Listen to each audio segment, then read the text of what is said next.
Special হচ্ছে শশা, লঙ্কা, আচার আর এই মটর সেদ্ধ।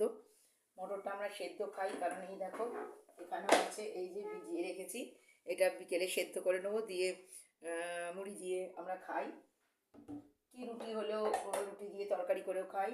আর করেছি এই দেখো ফুলকপি আলুর তরকারি, এই যে দেখতে পাচ্ছ ফুলকপি আলুর তরকারি।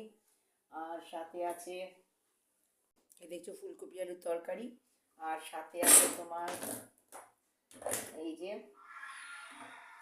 গরম গরম সবজি ডাল, এই যে দেখছো সব সবজি দিয়ে ডাল করেছি। এই যে সব সবজি দিয়ে ডাল, সাথে আছে ভাত, এই যে আমাদের ভাত, আর আছে মাছ। এই যে এটা হচ্ছে, কালকে তো মঙ্গলবার, আমি রাঁধতে পারবো না মাছ, ওই জন্য আমার বরের জন্য দুভাগে মাছ করে রেখে দিয়েছি দুবেলার। এই যে সর্ষে পোস্ত বাটা, এই সর্ষে বাটা, টমেটো, ধনেপাতা, পেঁয়াজ